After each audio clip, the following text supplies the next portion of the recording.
The starship Aurora's dawn drifted through the silent sea of stars, its silver hull glowing against the endless black sky. It was a vessel built for diplomacy, not war, carrying ambassadors and delegates between worlds.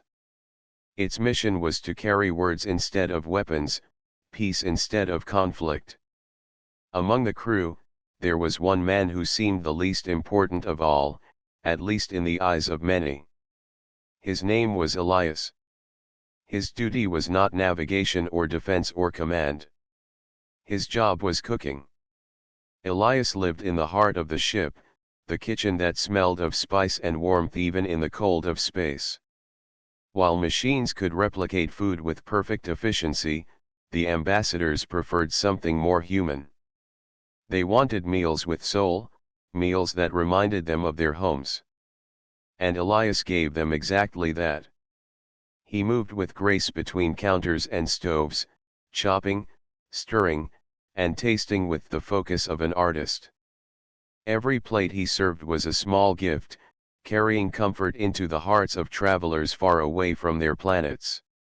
To most of the crew, Elias was simple. He was polite, quiet, and never caused trouble. He wore the plain uniform of the ship's service staff, never decorated with medals or signs of rank. He never raised his voice.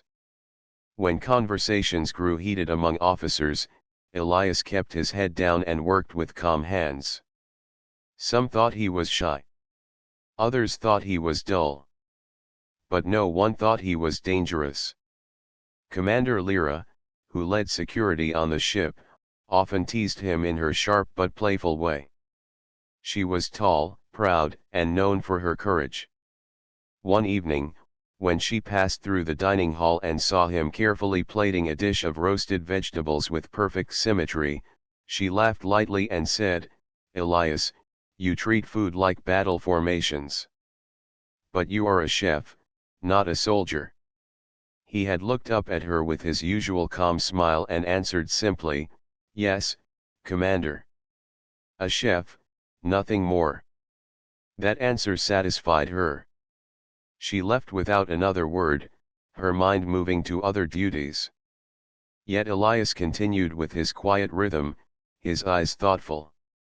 The crew loved his meals. Even the strict ambassadors praised his work. Some whispered that he must have traveled across many worlds to know so many flavors. Elias never confirmed or denied. He only said he learned from people he met along the way. The truth of his past remained hidden, like a locked door no one tried to open. Life aboard the Aurora's dawn followed a smooth routine. The captain gave speeches about their mission of peace. The engineers tuned the engines. The diplomats rehearsed their arguments for the upcoming summit. And in the kitchen, Elias worked from dawn to night, creating soups that smelled of gardens, breads that reminded one of family dinners, and desserts that tasted of forgotten childhoods. He never complained. He never asked for thanks. But even in such calm times, Elias's eyes were sharper than people guessed. When he walked through the corridors to deliver trays, he noticed details others ignored. A technician dropping a tool from nervous hands. A guard standing too stiffly at his post. A whisper in a language that did not belong to any of the crew. He noticed but said nothing. To the world, he was only a cook. Sometimes, late at night when the kitchen was empty, Elias would stand by the small window and look at the stars. His hands, the same hands that chopped herbs and stirred soup, bore faint scars. He traced them slowly, as if remembering something long ago. But when footsteps echoed in the corridor, he put on his gentle smile again and returned to his pots. Commander Lyra watched him now and then, curious without admitting it.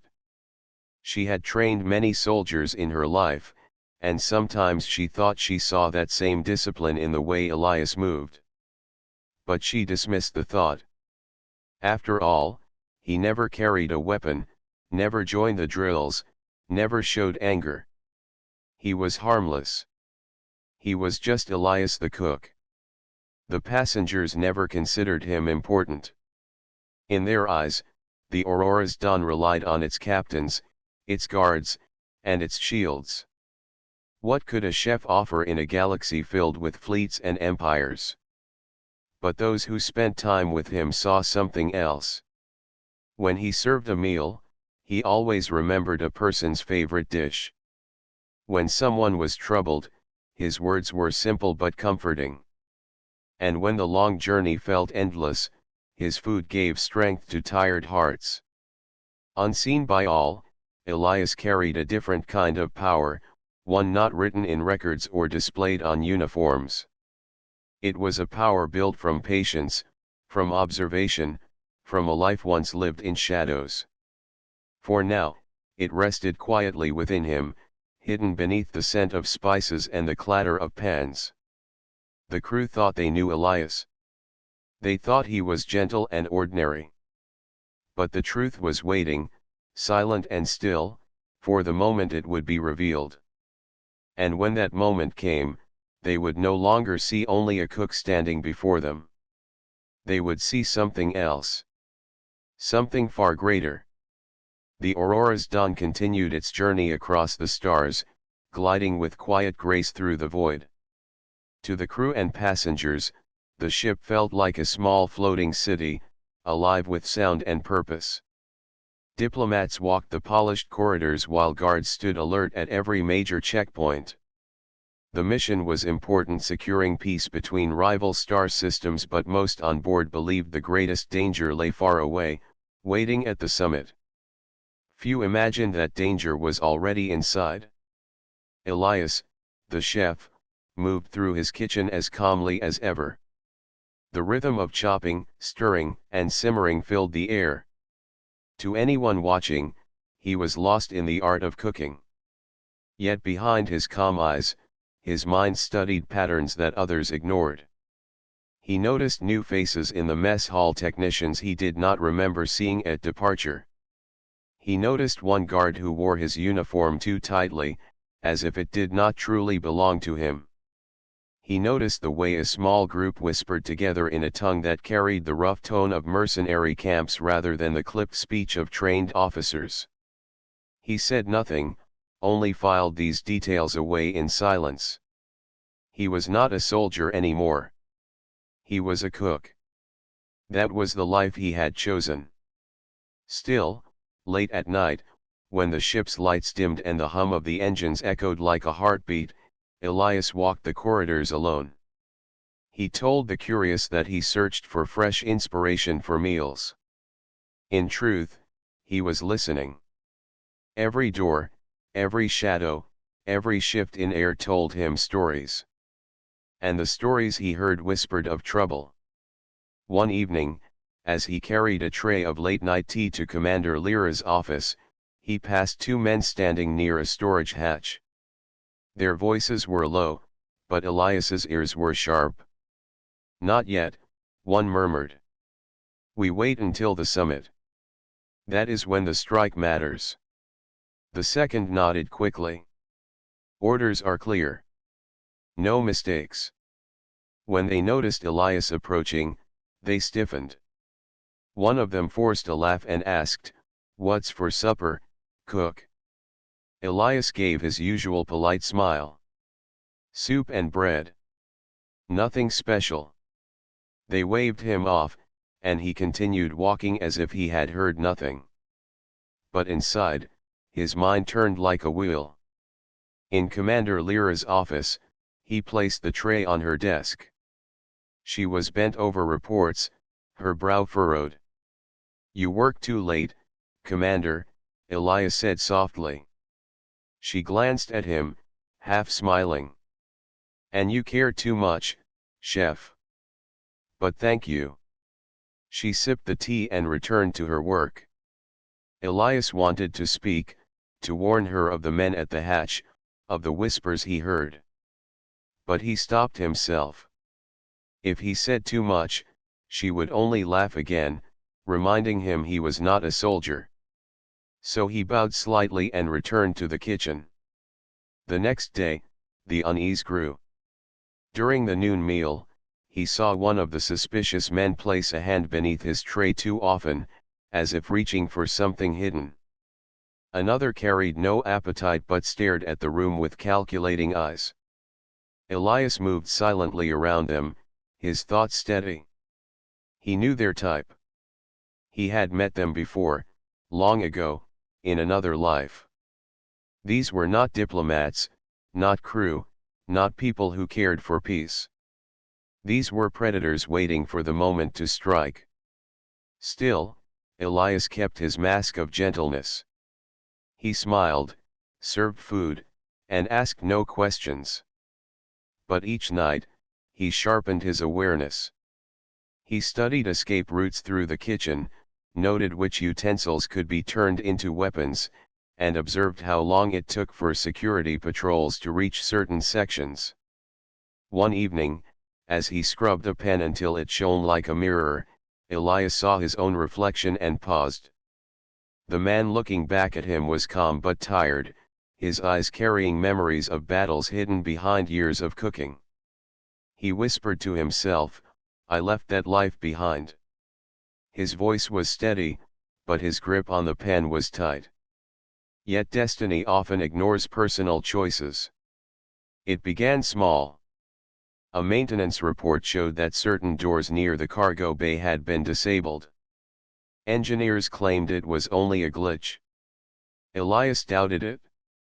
He noticed the same two men near that area later, their uniforms strangely spotless compared to real workers. Then came the late-night deliveries of crates no one signed for, marked with false codes. Elias watched, unseen, from the shadows of the hallway. They were planning something, and soon. One night, as the ship sailed through an empty stretch of space, Elias took a short walk after dinner service.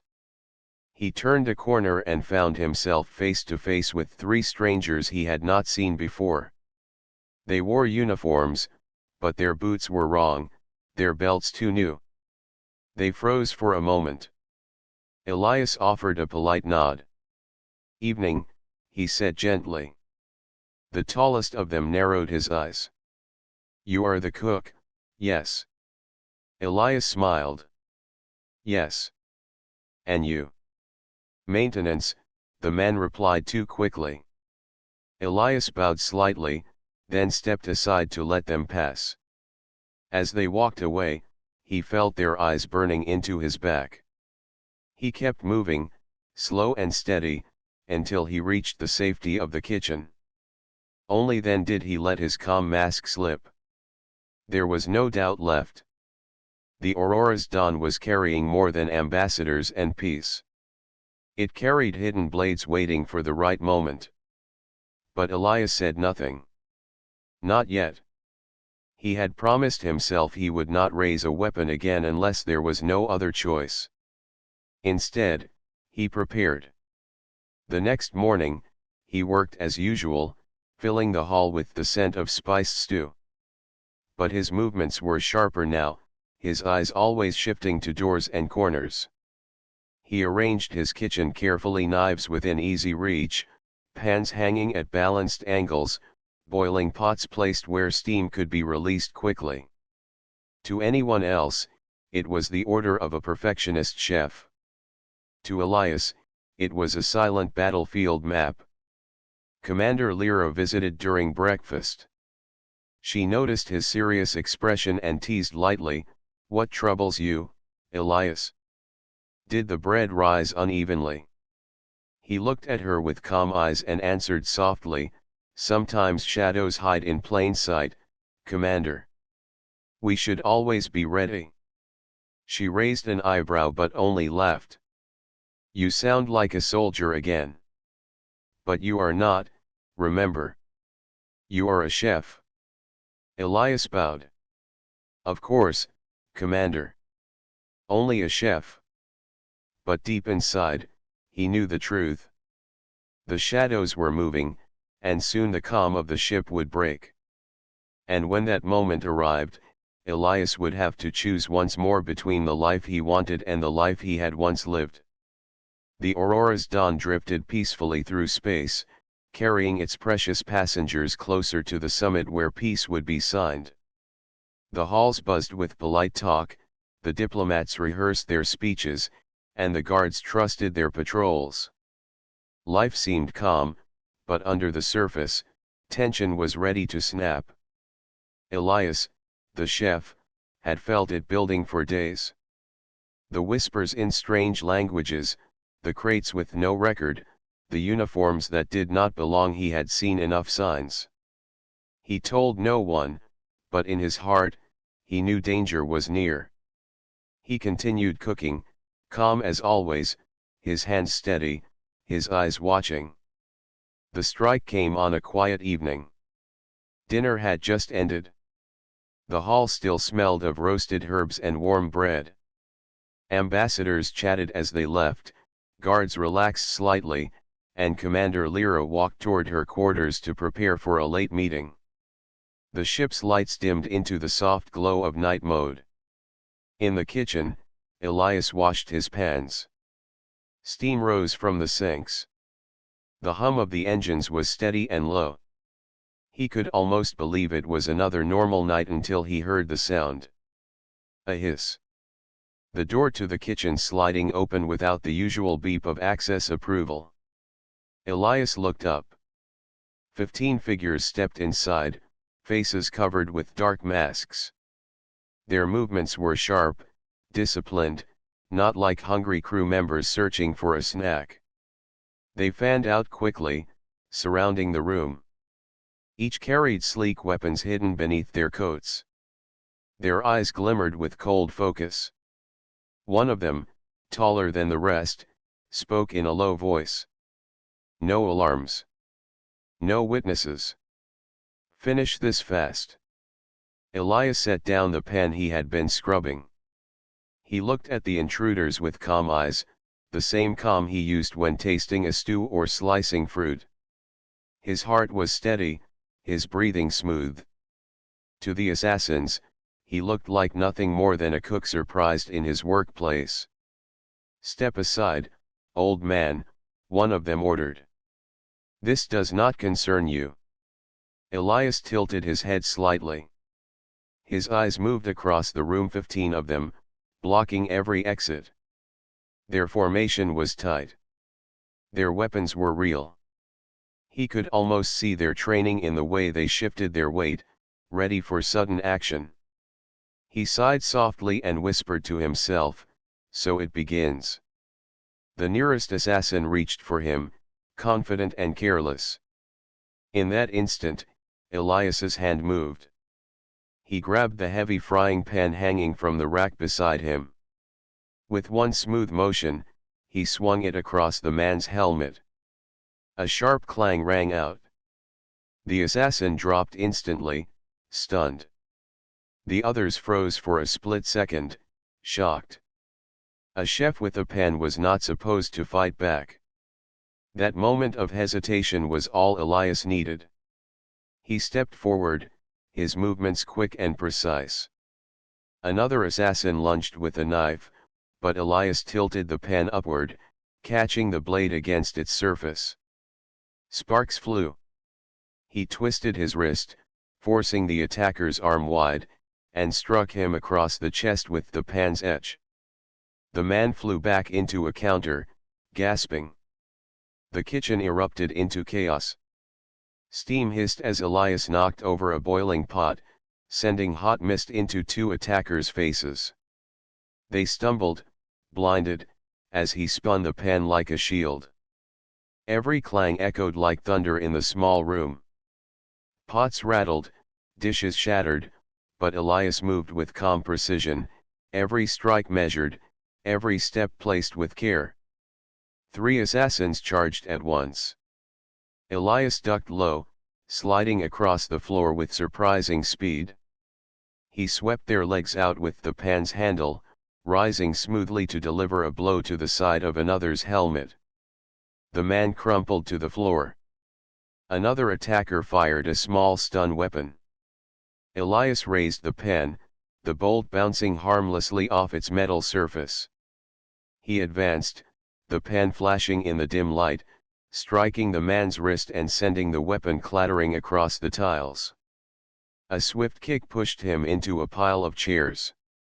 By now, the assassins were shouting in frustration. They had expected fear, not resistance. They had expected silence, not steel. But Elias's movements carried a rhythm, as if he was still in his kitchen, still cooking, only now his ingredients were speed, precision, and strength.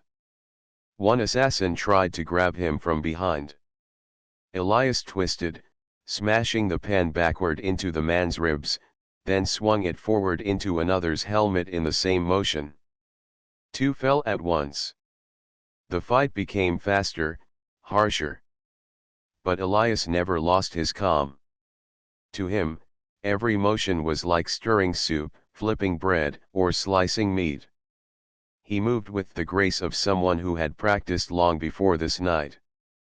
The assassins, skilled as they were, fought with rage. Rage made them sloppy. Elias fought with control, and control made him untouchable. One by one, they fell. Some unconscious, some groaning, some tangled in their own weapons. The kitchen floor was littered with broken trays and shattered plates, the air heavy with steam and the metallic scent of battle. Finally, only the tall leader remained, his eyes burning with disbelief. He stepped back, holding a blade that shimmered with deadly energy. "You are no chef," he spat. Elias raised his pan, dented now from so many strikes, but still solid in his hand. His calm voice carried across the wrecked kitchen. "I am a chef. But that does not mean I have forgotten other things." The leader roared and lunged. Elias sidestepped gracefully, swinging the pan in a sharp arc. The blade struck the pan's surface, sparks flying. With a twist, Elias forced the weapon down, then struck upward with the pan, knocking the leader's mask aside. The man collapsed, stunned, his blade sliding across the floor. Silence filled the room, broken only by the hiss of steam. 15 trained assassins lay defeated on the floor of a kitchen. And Elias stood among them, breathing steady, holding nothing more than a frying pan. For a long moment, he simply looked around at the mess. Pots overturned, food spilled, steam clouds rising like smoke. He set the pan gently on the counter and began to clean his hands with a cloth. When the door burst open, Commander Lyra rushed in with 2 guards, weapons raised. Her eyes widened at the sight before her. 15 masked intruders, sprawled across the floor, unconscious or groaning. And in the middle, Elias, standing calm and silent, as if nothing unusual had happened. "Elias," she breathed, unable to believe her eyes. What did you do?" He looked at her with his quiet smile. "I defended the kitchen, Commander. Nothing more." Her gaze moved from the wrecked room to the dented pan on the counter. She had teased him once, telling him he was a chef, not a soldier. But now, staring at the evidence before her, she realized she had been wrong. Elias was both. And perhaps, he was more than either. The kitchen was quiet after the storm. Pots lay scattered, food stained the floor, and the air was still heavy with steam. The assassins, 15 in total, were tied and secured by guards. Some groaned softly, others remained unconscious, their weapons stripped away. The crew stood in shock, whispering in disbelief. In the middle of it all stood Elias. Calm, silent, almost ordinary, yet nothing about him seemed ordinary anymore. His uniform was marked with dust and steam, but his posture was steady, his hands folded neatly before him as if he had just finished serving a meal rather than fighting a battle. Commander Lyra stared at him, her sharp eyes struggling to match the man before her with the picture she had carried in her mind.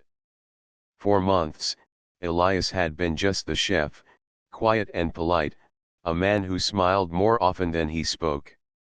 Now she had watched him defeat a small army with nothing more than a frying pan. She stepped closer, her voice low. "Elias, who are you?" He looked at her, his expression calm, his eyes deep and unreadable. "I am the chef of this ship, Commander." Her jaw tightened. "Do not play with words. You fought like a soldier.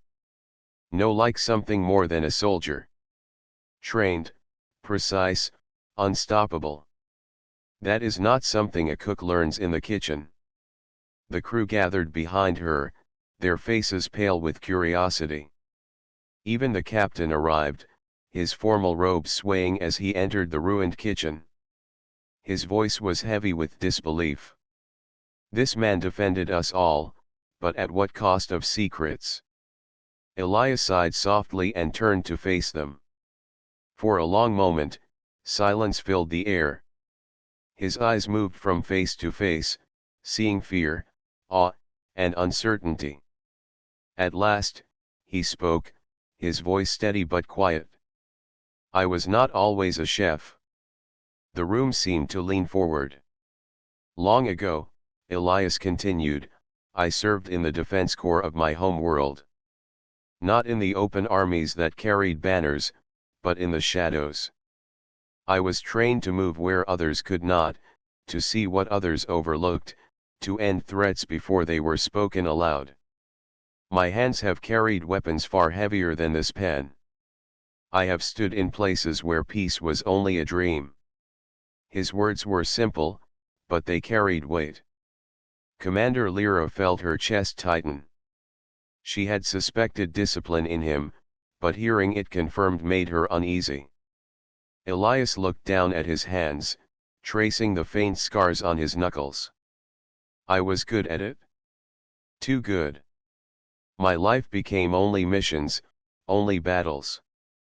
Faces blurred, names faded. I won many fights, but I lost something greater. I lost myself. When the wars ended, I left it all behind. I chose silence. I chose cooking. I thought if I created meals instead of destruction, I could find peace." He looked up again, his eyes clear. "And for a time, I did. But peace does not always last. Shadows find their way into every corner. When they entered this ship, I could not ignore them. I may no longer be a soldier, but I will not let those I serve come to harm." The captain's voice trembled with both respect and caution. "So you hid this past from us? Why?" Elias gave a small, sad smile. "Because people see soldiers as weapons. Weapons are feared. I wanted to be seen as something else, someone who brings comfort, not fear. That is why I became a chef. That is why I stayed silent." The crew exchanged looks, some still shocked, others moved by his honesty. Commander Lyra studied him the longest. She remembered her own words, the ones she had once spoken with a laugh: "You are a chef, not a soldier." Now, those words felt hollow. "You should have told us," she said at last, though her tone was softer than before.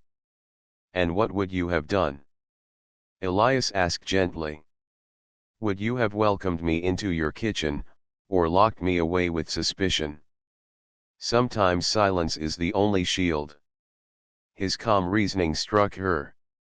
She wanted to argue, but the truth of his words held her still. One of the younger crew members stepped forward, her voice trembling. "So, are you dangerous to us?" Elias turned toward her, his expression kind. "No. My fight is not with you, nor with anyone who seeks peace. My hands may know violence, but they now choose creation. You are safe." His assurance seemed to ease the fear. Some nodded slowly, though doubt still lingered. The captain cleared his throat. Whether soldier or chef, you have saved us tonight. For that, we owe you gratitude.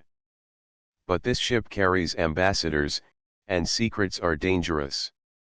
You must tell me everything you know of these attackers. Elias bowed his head slightly. I will share what I have observed. They boarded under false uniforms, likely mercenaries hired by those who wished to stop the summit. Their target was not the kitchen, it was the diplomats. But they chose the kitchen as their path, thinking it weak. They were wrong. Commander Lyra crossed her arms, her voice strong again. If more are hiding among us, we must find them before they strike again. She turned to Elias. You see more than others. Will you help us? For a moment, Elias was silent. He had promised himself he would never return to this path. But he looked around the room, at the crew who had eaten his meals, at the ambassadors who trusted the ship for safety, at Lyra whose eyes burned with determination. Yes, he said at last, his voice soft but sure. I will help. Not as a soldier, but as one who wishes to protect. The crew released a breath they had not realized they were holding. Relief washed through the room, mixed with respect. That night, as the ship settled into uneasy rest, Elias returned to his kitchen. He cleaned the counters, washed the pans, and set the room in order once more. To anyone passing by, it looked like the kitchen of a simple cook. But to Elias, it was now both a place of peace and a place of defense. Commander Lyra visited before leaving for her patrol. She paused at the doorway, watching him polish the dented frying pan that had become his weapon. You surprise me, Elias, she said quietly. He smiled faintly. Most people are not what they seem. She studied him for a moment longer, then gave a rare, genuine nod. I trust you. Do not make me regret it. With that, she left. Elias stood alone, holding the pen. The weight of it reminded him of the life he had left behind and the life he now carried. He whispered to himself, I am a chef. But when shadows come, even a chef must stand. And with that, he hung the pen back in its place, ready for the next day. The ship Aurora's dawn felt different after the night of the attack. The crew still moved along the corridors, the diplomats still prepared their speeches, and the captain still gave calm orders. But under the surface, whispers followed every step. The story of Elias and the frying pan spread through the vessel like fire.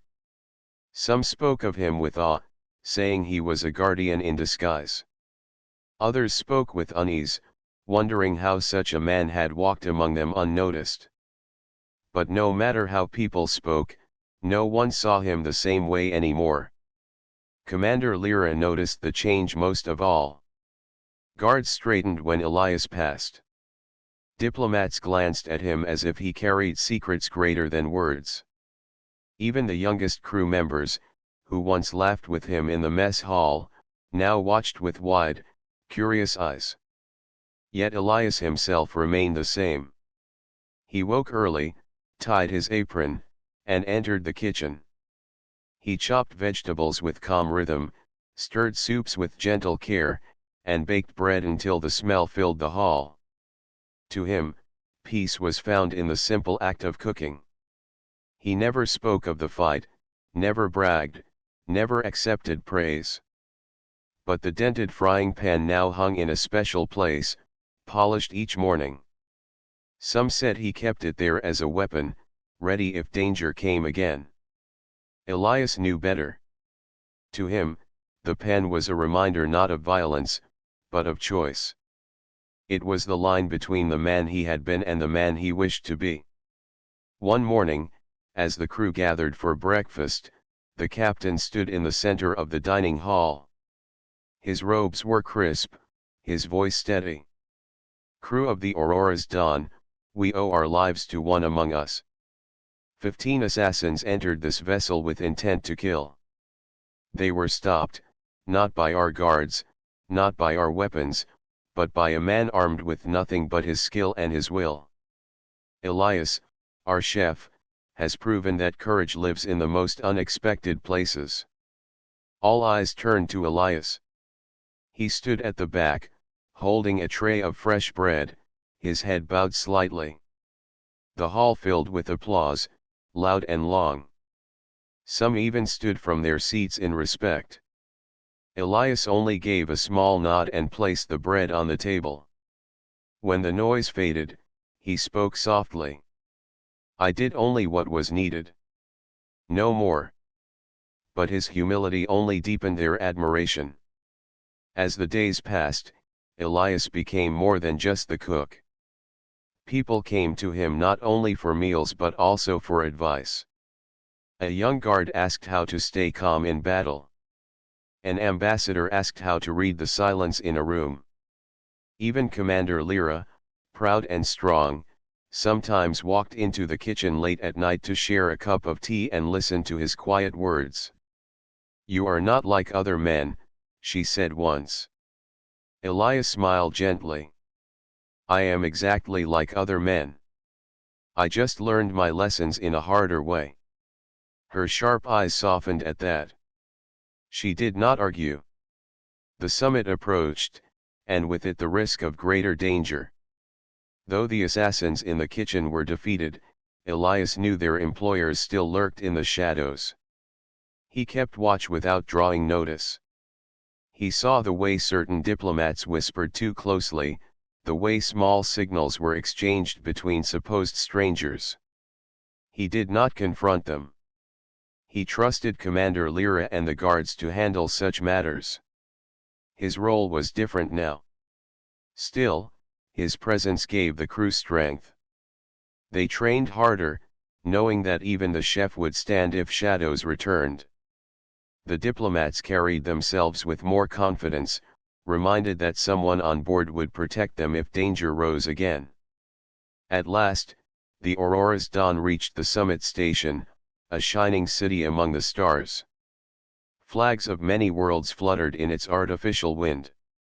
Ships of all kinds filled its docks, carrying leaders, soldiers, and citizens.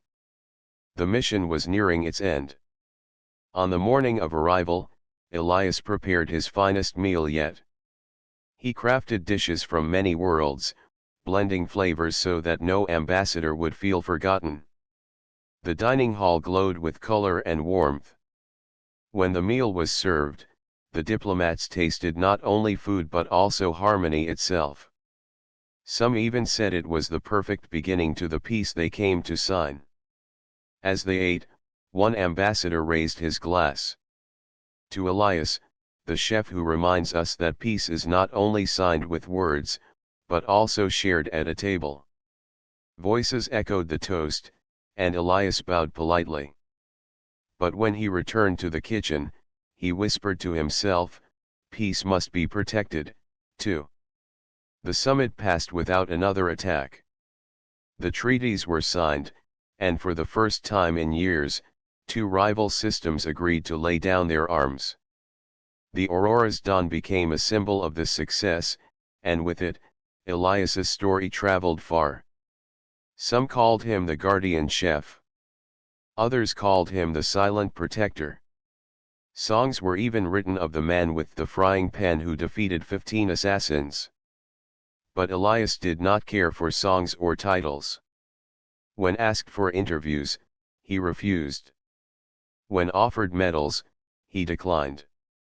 I am not a hero, he said simply. I am a chef. Still, his actions could not be erased.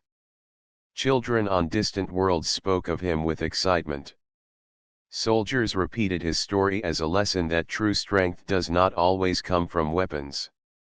Even in places he had never seen, his name became a quiet legend. Back aboard the Aurora's dawn, life returned to routine. Elias cooked, cleaned, and served as always. Yet the crew never looked at him the same way again. To them, Every meal he placed before them was more than food, it was protection, comfort, and strength. One evening, Commander Lyra sat with him in the kitchen as he kneaded dough. She watched his steady hands, then asked, "Do you regret it? Using your skills again?" Elias thought for a moment before answering. "No. Regret is for things done without purpose. What I did had purpose. I regret only that shadows forced me to remember old ways. But I do not regret protecting those who needed it." She nodded slowly. "Then perhaps you were always both a chef and a protector. Not one or the other." Elias gave a small smile. "Perhaps. But I choose the chef first. That is who I want to be." She leaned back, her eyes thoughtful. "And yet, when the time came, it was the protector we needed." Their eyes met, and for a moment there was understanding deeper than words. That night, after the ship settled into quiet, Elias stood alone in the kitchen. He looked at the dented pan hanging in its place, shining under the dim lights. He touched it gently, then turned to the window where the stars stretched endless and calm. He whispered, "I will not seek battles. But if battles find me, I will answer. Until then, I will cook." And so he continued his life, humble and steady. To some, he was only the chef of the Aurora's dawn. To others, he was the silent guardian who once stood against 15 assassins. But to all, he became proof of something greater, that humanity's strength was not in weapons or wars, but in the will to protect, to create, and to stand when no one else could. And in the heart of the ship, among the smell of warm bread and spice, Elias remained exactly what he wished to be, just a chef.